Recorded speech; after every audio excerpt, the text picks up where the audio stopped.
I'm going to try and say some words on the things I've used over the years when I was an amateur, when I ran Magellan. I still use today. I think they make sense. I think they make a lot of sense for investors, and I frankly think it's a tragedy in America that the small investor has been convinced by the media, the print media, the radio, the television media, that they don't have a chance. The big institutions with all their computers and all their degrees and all their money have all the edges, and it just isn't true at all. And when they're convinced, when this happens, when this occurs, people act accordingly. When they believe it, they buy stocks for a week, and they buy options, and they buy the Chile fund this week, and next week it's the Argentina fund, and they get results proportionate to that kind of investing. And that's very bothersome. I think the public can do extremely well in the stock market on their own. I think the fact that institutions dominate the market today is a positive for small investors. These institutions push stocks on usual lows, they push them on usual highs. For someone that can sit back and have their own opinion, know something about an industry, this is a positive. It's not a negative. So that's what I want to talk about. And the single most important thing to me in the stock market for anyone is to know what you own. I'm amazed how many people own stocks. They would not be able to tell you why they own it. They couldn't say in a minute or less why they own it. Actually, if you really press them down, they'd say the reason I own this is the sucker's going up. I mean, that's the only reason. That's the only reason they own it. And if you can't explain, I'm serious, you can't explain to a 10-year-old in 2 minutes or less why you own a stock, you shouldn't own it. And that's true, I think, about 80% of people that own stocks. And this is the kind of stock people like to own. This is the kind of company people adore owning. This is a relatively simple company. They make a very narrow, easy to understand product. They make a 1 megabit SRAM, CMOS, bipolar risk, floating point, data I/O array processor with an optimizing compiler, a 16 dual port memory, a double diffused metal oxide semiconductor monolithic logic chip with a plasma matrix vacuum fluorescent display. It has a 16-bit dual memory. It has a Unix operating system, 4 Whetstone megaflop polysilicon emitter, a high bandwidth, that's very important, 6 gigahertz, double metallization communication protocol, an asynchronous backward compatibility, peripheral bus architecture, 4-wave interleave memory, a token ring interchange backplane, and it does it in 15 nanoseconds of capability. Now, if you own a piece of crap like that, you will never make money. Never. Somebody will come along with more whetstones or less whetstones or a bigger megaflop or a smaller megaflop. You won't have the foggiest idea what's happened. And people buy this junk all the time. I made money in Dunkin' Donuts. I can understand it. When there was recessions, I didn't have to worry about what was happening. I could go there and people were still there. I didn't have to worry about low-priced Korean imports. I mean, I just didn't have, you know, I can understand it. And you laugh. I made 10 or 15 times my money in Dunkin' Donuts. Those are the kind of stocks I can understand. If you don't understand it, it doesn't work. This is the single biggest principle. And it bothers me that people are very careful with their money.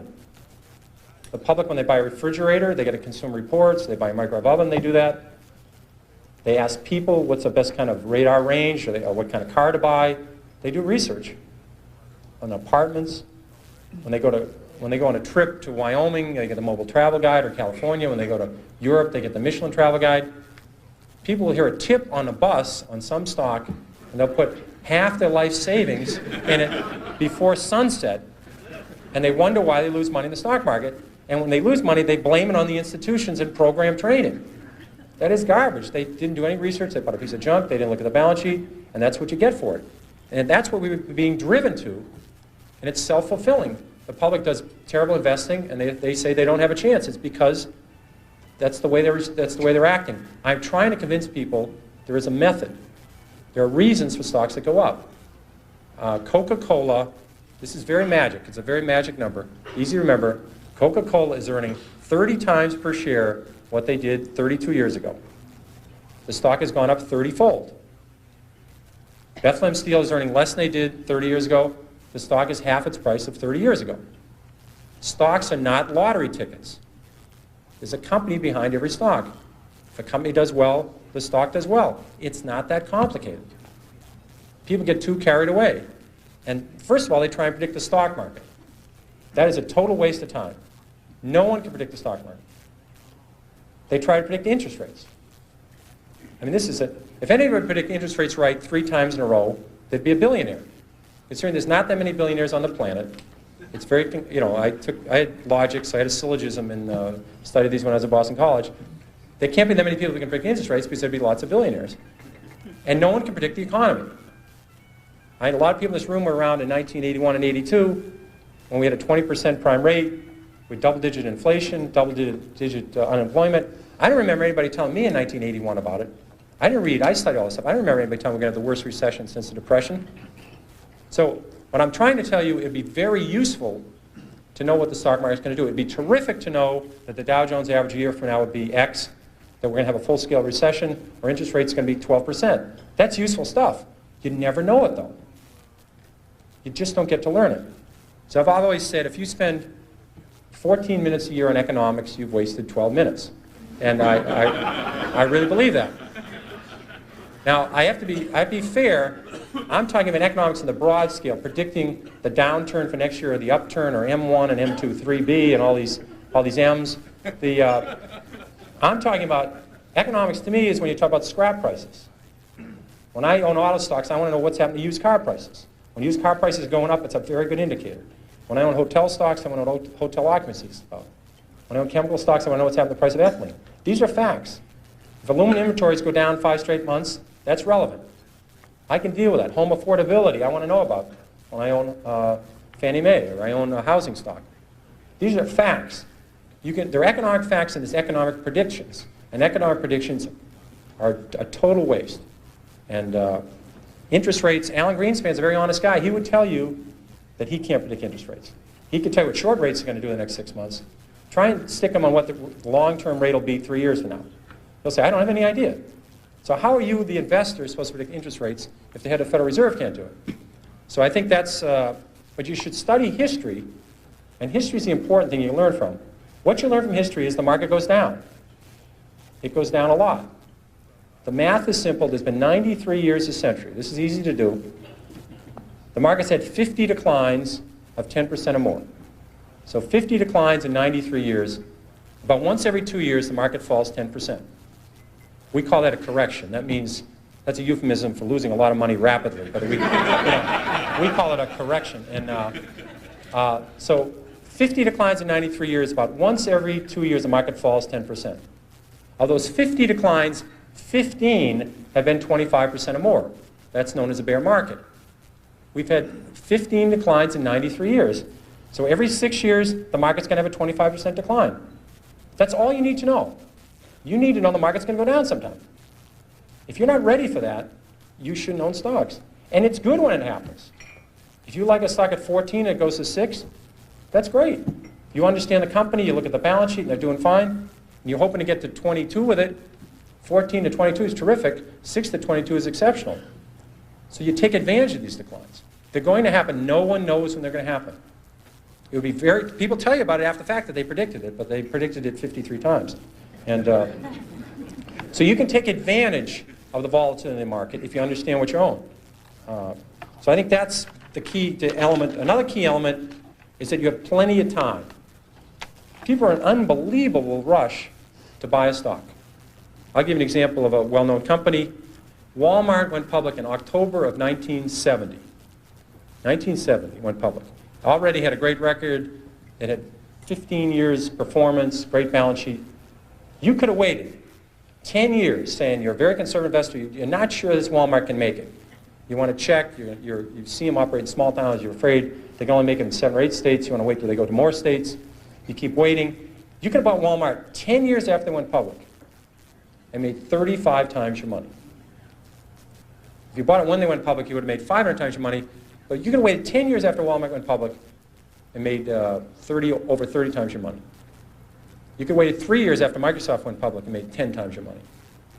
Now, if you knew something about software, I know nothing about software. If you knew something about software, you would have said, these guys have it. I don't care who's going to win, Compaq, IBM. I don't know who's going to win Japanese computers. I know Microsoft, MS-DOS is the right thing. You could have bought Microsoft.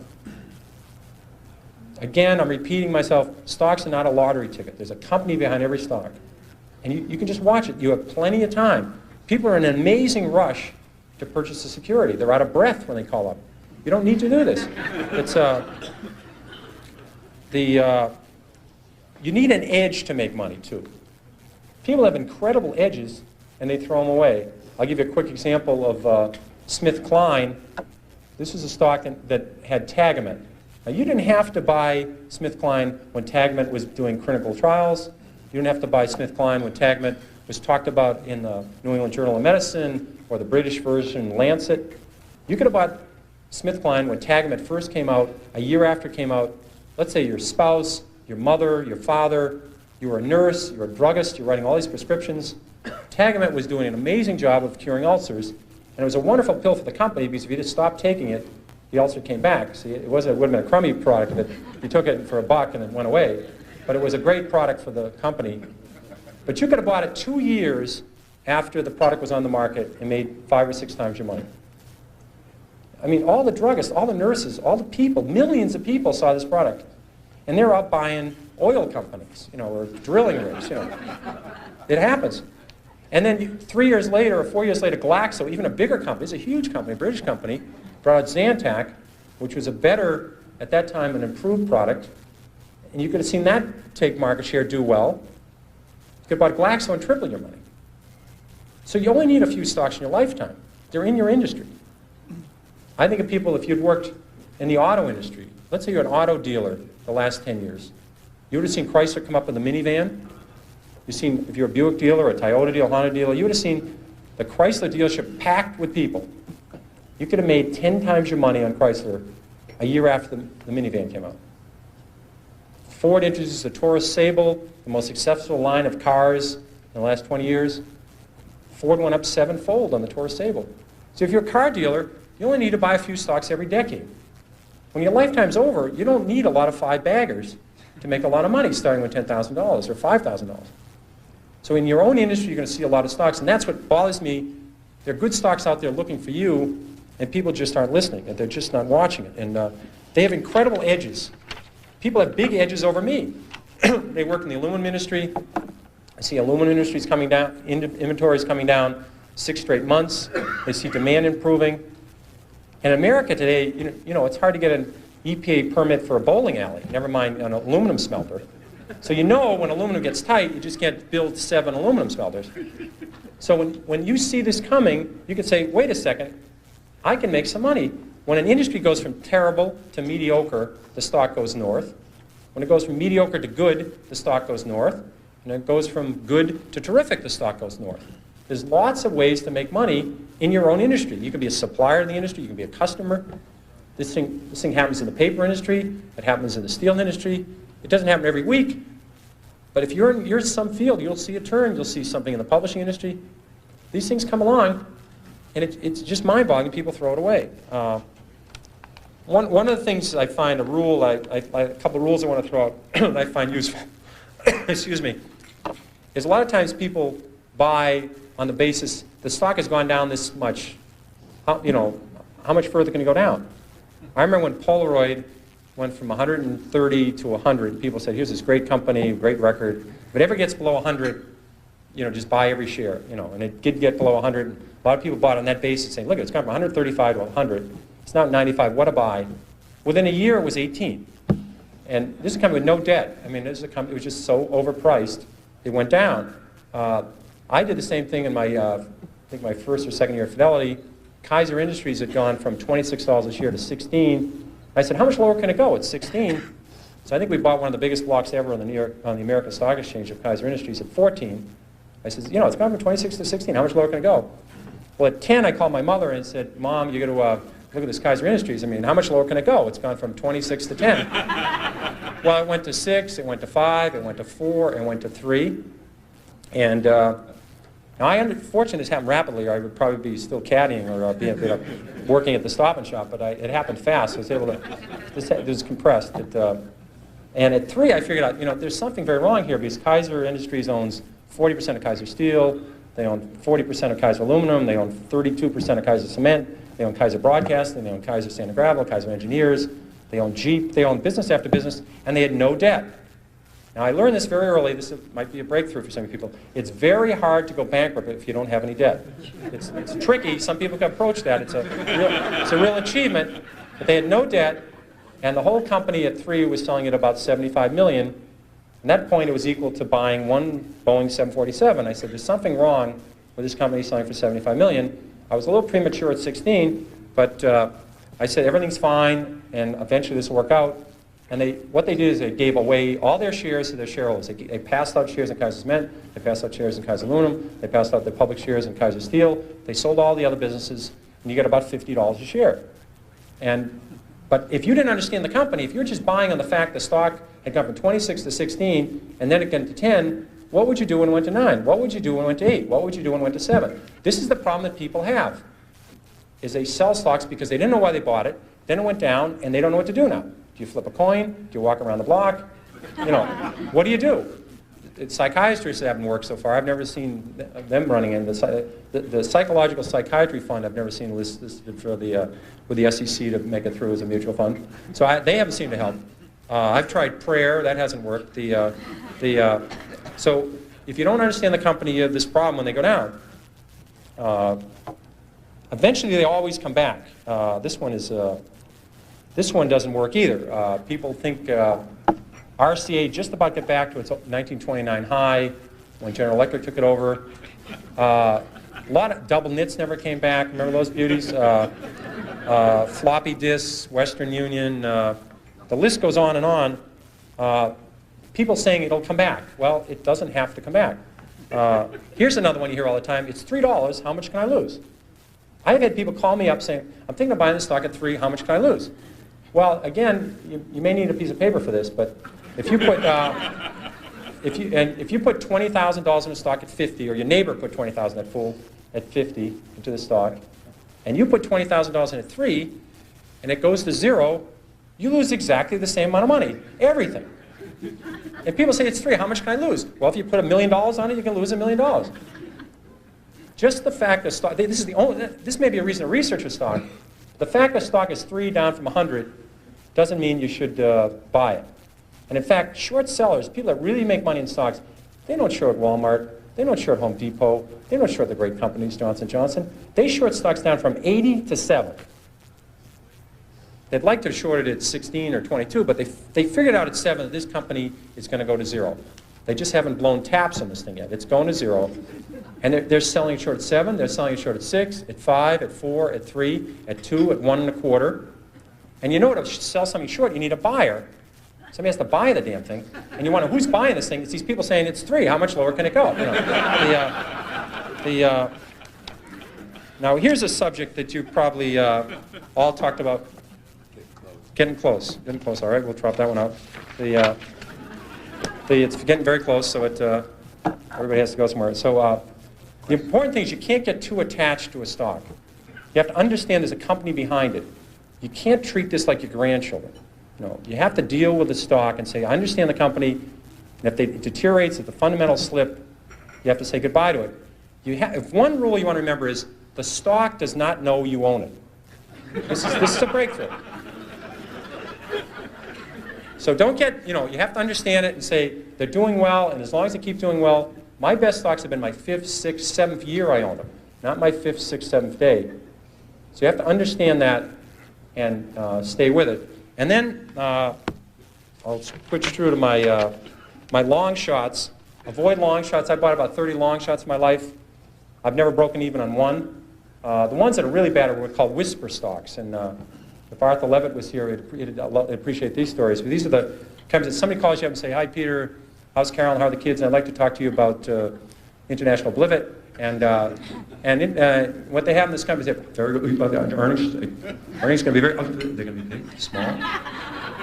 $3, $1 a share. And they keep whispering, they say, what are you talking about? I don't understand it.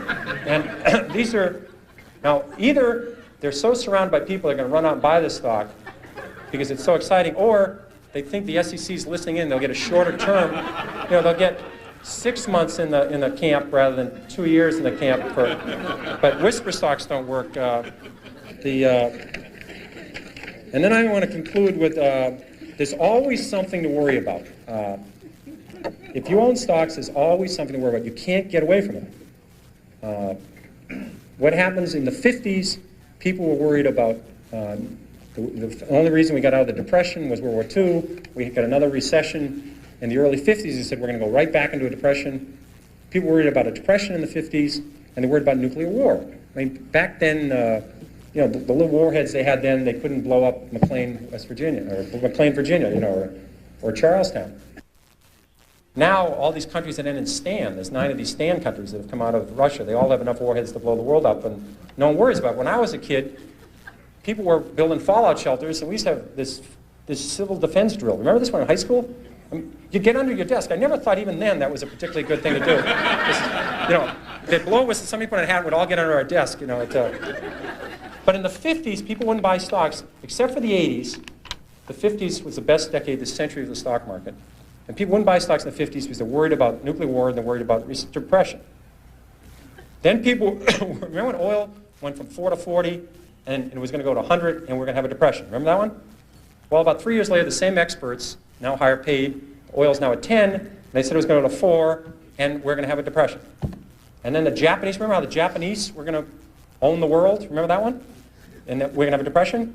And then about 2 years later, we're all worried about Japan collapsing. And this is the most absurd thing I've ever heard. There's a company with a 20% savings rate, incredible workforce, incredible productivity, and people are saying we're going to have a depression because Japan's going to collapse. And they had, you know, on their prayer list, they loaded Mother Teresa and crippled children, and they were praying for Japan at night. You know, it's unbelievable. I mean, the LDC debt. Remember the LDC debt? Remember that one? All these countries, all Chase had lent their net worth to Brazil, Chile, Peru, and all these other countries, and Soviet and all the other countries.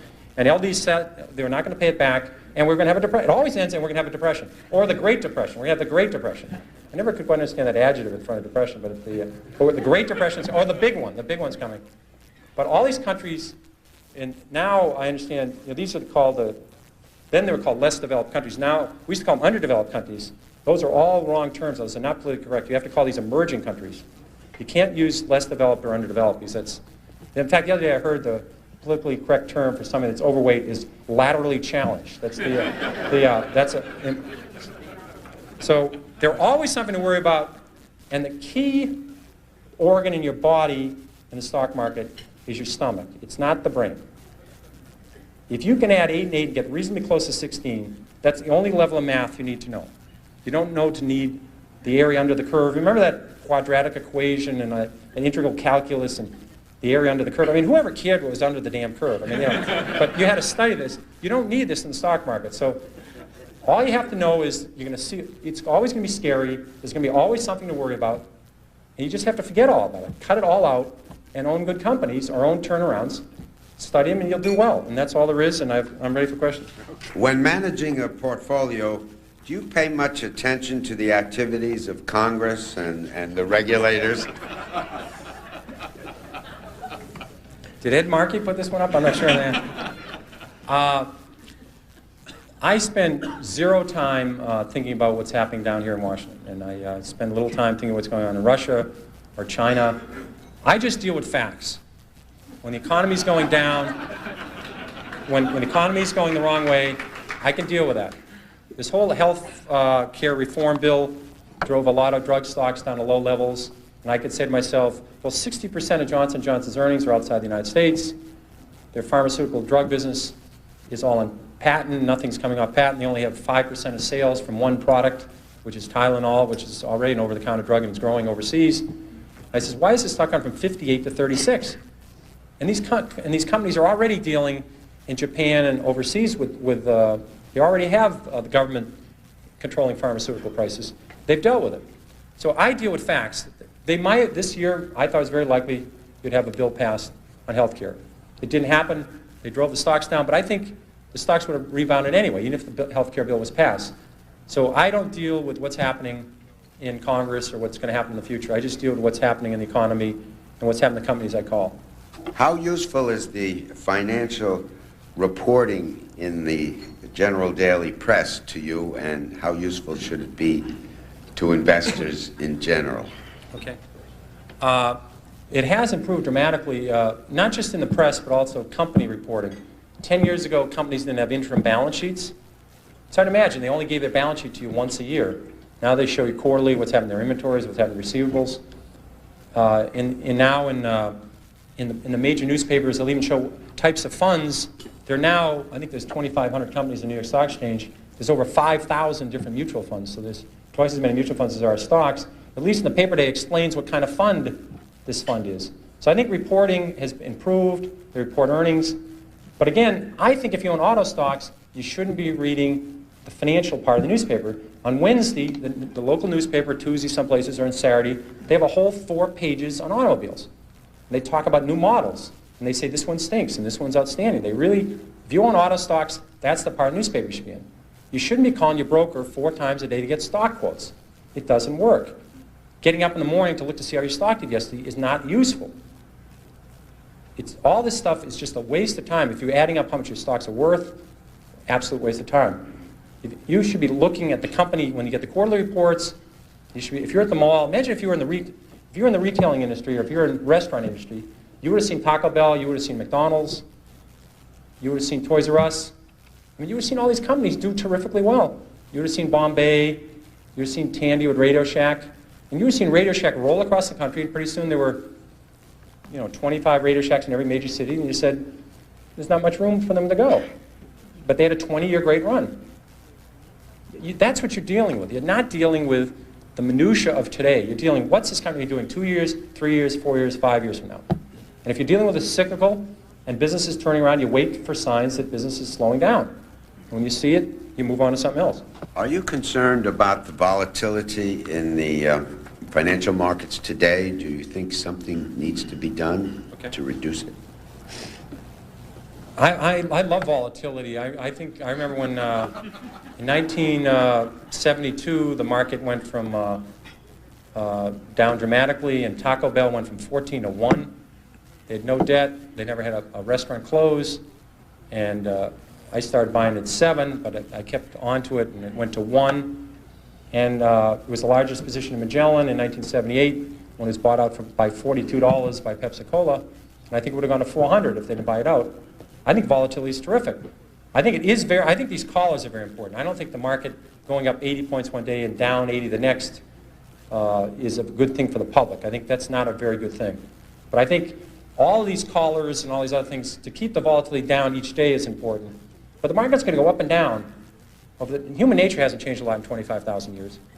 And some event will come out of left field, and the market will go down or the market will go up. So volatility will occur, and markets will continue to have these ups and downs. I think that's a great opportunity if people can understand what they own. If they don't understand what they own, they can own mutual funds, try and figure out what mutual funds they own, and keep adding to it. Basic corporate profits have grown about 8% a year historically.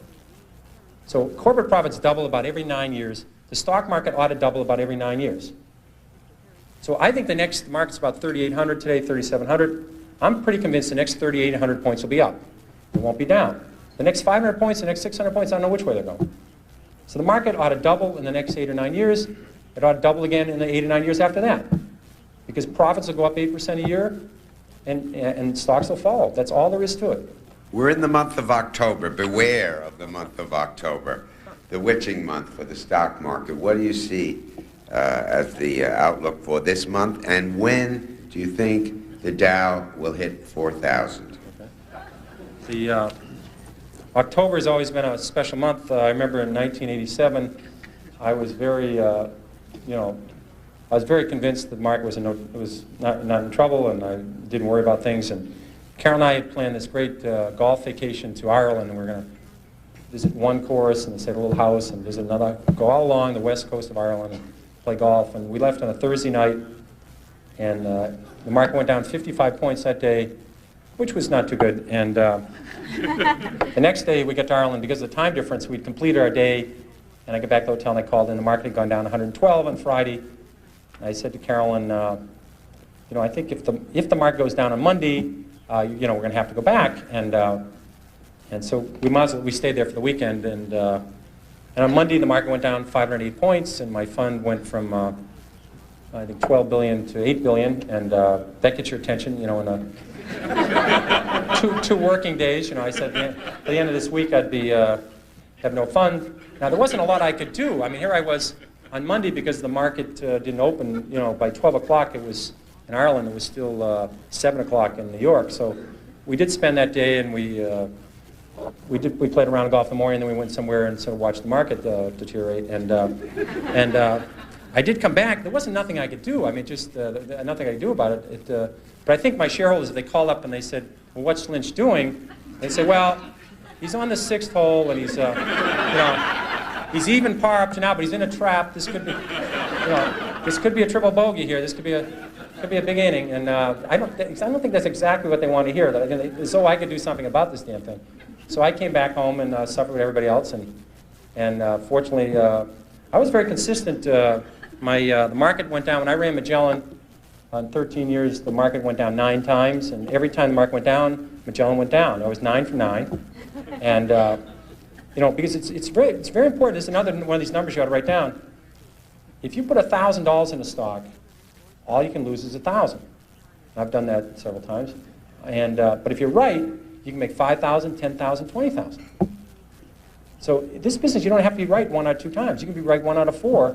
It's a long time. The times you're right, you know the company's doing well, you know they're doing a great job, and you add to it, or at least you don't sell it, which is a terrible tragedy. So you can make more money on the upside. So I just wrote those out, and I will now flip a coin to tell you where the market will go to 4,000 this year or next year. Heads means it goes up. It's a 2-headed coin. The market will go up in the next year. That's it. That's all I ever know about the stock market. This questioner intends to put $1,000 yearly into my 4-year-old daughter's education fund. Where should I put it? Invested 1. The other just covers everybody else. What are some of your current market favorites and why? Well, on the first one, and this is important whether you're investing for a 4-year-old, a 14-year-old, or a 74-year-old. You have to say, what am I going to do when the market goes down? Because I've had audiences like this, larger audiences, and I'll say, how many people in the room are short-term investors? I've never had anybody ever raise their hand. I mean, everybody in the world is a long-term investor until the market goes down. And like in 90, I remember 1990. 1990 was so much scarier than 87. 87, the market just fell down, and you call up companies and said, our business is terrific. We're about to announce a stock buyback, or we're already buying back our stock. Business is great, and we can't figure this out. But in 1990, you had Kuwait invaded. You had the banking system really on the ropes.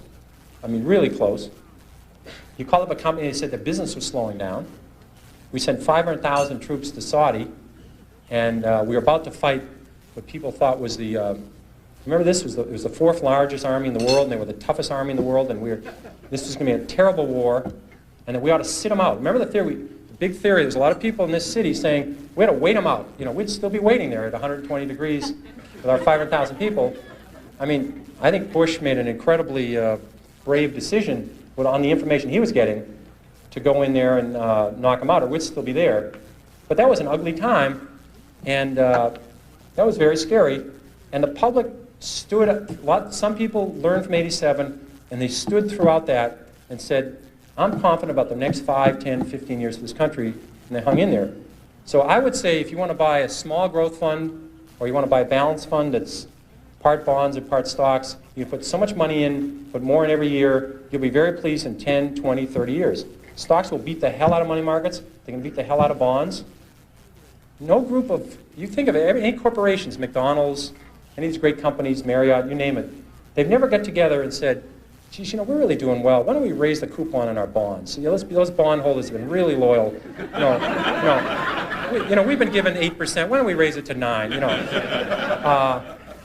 But companies like Automatic Data Processing, they do payroll. It's an amazing, prosaic company. 32 years of higher earnings. 32 years of double-digit earnings growth. We've had recessions, we've had wars, we've had changes in Congress, changes in the Supreme Court. 32 years of up earnings. So, I mean, that's what you're relying on. Johnson & Johnson, 30 years of up earnings. I mean, these are General Parts, 42 years of up earnings. Emerson Electric, 38 years of up earnings. You don't see companies like this in other parts of the world. So I think that's what you buy when you buy a fund. You're buying a bunch of good companies. And the second question was what again? Just your... the stocks. Well, I think the financial area has been hurt heavily in the stock market. I think that's an attractive area. Stocks like chemical or Travelers or Citicorp or Bank of Boston or Fleet or Shawmut, Fannie Mae, Freddie Mac. These stocks have all come down. Their business is terrific. They've improved their balance sheets. They're selling at multiples half or one-third lower than the general market. I think the cyclicals. I think we have a chance for the cyclicals for the first time in a long time. The steels, the papers, the aluminums, the chemicals. I mean, it's their turn to come to the plate, and there's going to be a good time the next. We seem to have an economy recovering in Latin America. Brazil is turning around. These are facts again. When you hear these facts, these countries are really. India, I've been visited India. Things are really improving in India. Europe had the worst recession since the Depression. There's 18 million people out of work. 18 million people out of work in Western Europe right now, and the economy's starting to slowly turn. Japan has bottomed. So I think you're going to see a demand, and commodity prices have been. Aluminum prices got to 30-year low. Now ingot has almost doubled. You're going to see the same thing with linerboard. So you're going to see a very good time for cyclical stocks. And I think the auto stocks are also extremely cheap at 4 or 5 times earnings. I think the economy is going to be, my opinion, from the companies I talk to, in the business I look at, things are not off trend line. These are not extraordinary times. Housing is very affordable. It's not as affordable as it was 2 years ago, but on a 20-year basis, housing is very affordable. Automobiles are very affordable. Consumer durables are very affordable. I think people are going to, and we've added, as you know, I still don't understand when we hear the job growth. We've added, in the recession we lost 1.8 million jobs, and now we've added back 5.8 million, 4.5 million in the last 19 months. So we lost 1.8, and we've added 5.8 back. We're 4 million to the good. Tough part of it is we dropped about 600,000 manufacturing jobs, and we've only brought back 100,000 manufacturing jobs. But there are a lot more people working, and I think that trend's going to continue. And in the decade of the 80s, I think this is key. The decade of the 80s, this is what you hear from the press, this is what you hear from TV. In the decade of the 80s, the 500 largest companies eliminated 3 million jobs. 3 million jobs. But there was 2.1 million businesses started in the 1980s. And if they just have 10 people each, that's 21 million jobs. This is an incredible job machine we have in America. So that's what happened in the 80s. These 2.1 million businesses created all the jobs. And the decade of the 90s, the top 500 companies are going to eliminate another 3 million people. And all you ever hear about is Company X lays off 5,000 people in Hartford, and Company Y lays off 5,000 people in Rochester, and somebody doesn't buy a sofa in Scottsdale, Arizona, because they're reading their newspaper about another layoff in the Northeast. I mean, that's the nature. These companies have to do it to stay competitive. That's our business. And we've had, in the last 2.5 years, been a phenomenal, this has been a great thing for our country. We've had 1,750 companies come public. They've raised over $100 billion. There's only 2,500 companies in your stock exchange. 1,750 companies is a lot. They're going to put this into research and development. They're going to put it into more plant, more efficient equipment. This is a fantastic thing for these companies. So I think the situation is excellent. The banking system, for the first time since the early 50s, a lot of people follow the banking industry. The banking system today has more investments on the left side of the balance sheet. You talk about the governments they own, the mortgage-backed securities they own, than they have loans. First time ever since 1951. And they're only making 50, 20, 30 basis points. They said, love to make loans. The banking system has the highest equity to assets in 45 years. The banking system is ready to go. There's lots of liquidity around. I don't know why people are so depressed about people getting hired all the time. I can't quite figure this out. I don't know. I have never met a banker, anybody in business that likes recessions. I've yet to find these people, you know. So I think it's very good the economy's doing well. Speaking of banks, are you concerned about banks being allowed to offer mutual funds and the confusion that creates among investors over whether bank deposits are insured or not insured, or how much is insured, or the whole question of deregulation? Okay. No, I think it's very positive. Banks are be allowed to sell mutual funds because they'll probably sell a lot of Fidelity mutual funds. That's very important. No, but seriously, I think it's very important that people understand when they own a bond fund that bonds can go up and down. Bonds are just about as volatile as stocks. And if they own a 30-year bond fund, that you can lose 25, 30% of your money very fast, even though they're government bonds. People have to understand this.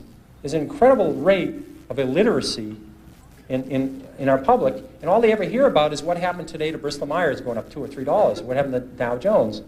They don't get to learn anything about America. And people at some point in their career are presented, they're near retirement, they're given $450,000, $500,000 because it's an early retirement. They have no experience. They don't know what a bond is. They don't know what stocks are. And they have to make a decision in 30 or 60 days or they have a big tax consequence. These people have had no experience learning about the stock market. It's a tragedy. So I think anything we can do to educate the public, if you can convince people, if they understand the volatility of the stock market, I'm not saying anybody should buy a stock. I'm just saying if you purchase a stock, you ought to do certain things. If you purchase a stock and do certain things, you will do better. If you're not ready to do those things, you should keep your money in the bank. Keep your money in a money market fund. Some people aren't willing to do the homework. They don't have the stomach for it. They should stay out. They're not doing anybody any good by taking half their life savings and putting in the stock market. Or they've been lucky enough to save $50,000 or $60,000 to send their kids to college, and one's going to start in a year, and they're going to take all that money and put it in an equity mutual fund with a one-year horizon. That's doing no one any good. So I think the more, whether it's the banks that explain it, the brokers that explain it, anybody that does, and we're working on this at the SEC is working very hard on this to explain to people the nature of these products. If they understand them, they'll do better with it. More information, the merrier. Fidelity's launching a major study. It'll be out the end of this year on retirement. We've interviewed over 1,600 people, over 300 experts. We're going to put a major study on trying to explain to people about nature of retirement and how they can best understand how they should invest their assets. We're not going to mention Fidelity at all, of course. It may be subliminal in it, but we're trying to help. And the more we can do this, and there's been an incredible push by the SEC to do this, and I think it's a very positive element. What do you think of the SEC's proposal to require mutual funds to adopt a quantitative rating scale for riskiness, number one? And what effect do you feel that the new shareholder rights proposals for more open disclosure and communication are having on companies and the markets? On the second one, I'm not too familiar with the first one. On the second one, I think you have to be careful in crossing the bridge on how much we get involved in managing companies. I think there should be disclosure of what people are getting paid. There should be disclosure of how many shares they own. But I don't think we should be deciding whether they should make this acquisition or whether they should expand this plant.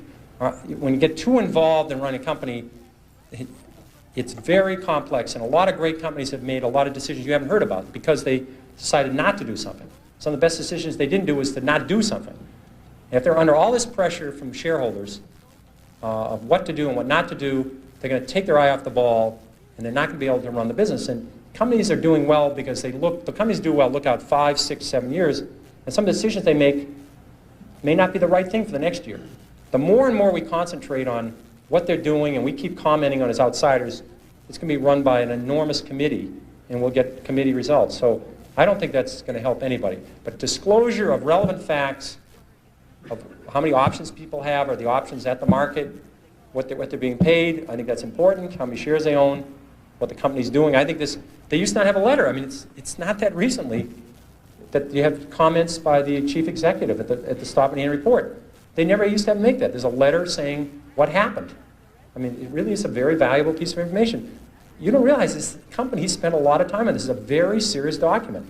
I think it's very helpful to shareholders. The quarterly shareholder reports are excellent. And also, I've stressed, everybody in America can get a hold of a company. It's not Fidelity and Putnam and Dreyfus. You can get a hold of a company if you own 100 shares. You can call a company, somebody will talk to you about it. Then people don't take advantage of that. These companies are willing to talk. On this quantitative and qualitative risk ratings, I think if it could be done, I think it might be positive. I'm a little confused on it. I'm not that up to date on it. But I think people should understand, that certain stock funds, emerging growth funds that invest in companies that have 50 million or sales and very small and much more volatile than when you're buying major quality blue chip growth companies, and that long-term bonds are more valuable than medium-term bonds, which are more volatile than one-year bonds. I think these are things that should be explained to people. People should get a menu like you get at Howard Johnson's. How do you view Fannie Mae's stock and options today? Okay.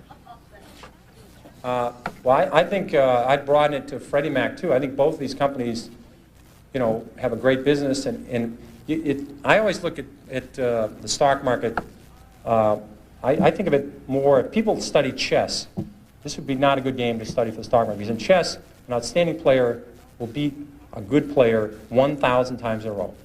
Everything's in front of you, all the moves are known, it's all technique. In poker or in bridge, there's a lot of uncertainties, there's a lot of things you don't know.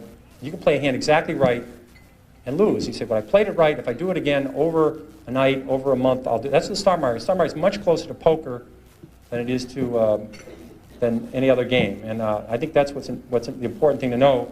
And what the hell was the question? Fannie Mae. Fannie Mae has been sort of like a 27-card stud poker game, over 12 years. Cards keep getting turned over, like we're not doing so well in Houston, and this is 10 or 12 years ago, and with these 5% downs that a lot of people had in mortgages, and people moved there for jobs, and they brought their spouse along there, and the job left, they had no ties to those communities, and they left, or in Oklahoma or in Alaska. So when that card turned over, it was kind of ugly. And then they were losing $1 million a day. That was easy to remember. That wasn't too pleasant. And what they finally figured out was, we have a very good business, we're extremely low cost, and if we can match our liabilities and our assets, make a very small spread, but we have very low costs, we can have a pretty good business. And then a card would come over, like real estate prices started to go down in California. They started to go down in the Northeast. And then you had to say, well, I better keep checking to see what foreclosures are going to be like. And you must own, that doesn't own any Fannie Mae. But so anyway, so all these things, if you keep watching the story, every year you get a chance to buy this again. Because something will come up. People were worried that rates were going to go down. So the stock went down because rates are going down. And then now interest rates gone up, the stock's going down because interest rates gone up. And Freddie Mac and Fannie Mae are still doing great. And I think they're going to be terrific stocks. I mean, they're not going to quadruple, but I think they're about 25% undervalued now, and I think they'll be good stocks to own for 5 years. If the real secret of your success is following your daughters to the shopping mall for stock tips, what do we bachelors do? Well, I think on the weekend, I think one of the reasons people get so depressed is they get away from children. On the weekend, they read all these magazines, they read the newspapers, and they can become economists, and they get so depressed. I mean, they're bullish if they take their lunch to work on Monday, And I think you need to rent a 12-year-old on the weekend, just to, because they don't know about the problem of the ozone layer disappearing and all the problems of, all these terrible things that we think about all the time, you get so depressed about, and how second basemen and shortstops that are getting paid $4 million and they can't throw it to first base on a bounce, So I think you need to find a 12-year-old and rent them for the weekend and follow this boy or girl around and see where they're shopping. And our kids love Body Shop, and I bought it, and I think it's going to be a good stock. And our oldest daughter, Mary, liked Ann Taylor, and she had to dress up to go to work she was working this summer at a consulting firm, and she thought Ann Taylor's prices were good and the quality was good, and it was a great stock tick. And my wife, Carolyn, who is till we had these 3 kids, she's an extremely good shopper. She almost got a black belt in shopping. She didn't fit, because of the children, she didn't quite finish that, but she's a very good shopper, and she's given me some great tips too. So I think you either have to use your spouse or you have to go out on your own. I had this biggest position, my fund one time was Hanes, which owned Legs, and was a huge stock, and it was bought eventually by Consolidated Foods, and it was the best division of Consolidated Foods. But it's my biggest position, and they had a monopoly on this Legs, and Legs is a really big hit. And I knew somebody would come along with a new product, and it was Kaiser Roth introduced No Nonsense. I was worried that this thing was better, and I couldn't quite figure out what was going on. So I went to the supermarket, and I bought 62 pairs of No Nonsense, different colors, different shapes. They must have wondered what kind of house I had home when I was going back. But I brought it in, I brought it to the office, and I passed out to anybody, male or female, anybody wanted these things, just take them home and tell me how it is. And they came back in about 3 weeks, and they said it's not as good. And that's what research is. That's all it was. And I held on to Hanes, and the stock was a huge stock. So that's what it's about. Thank you.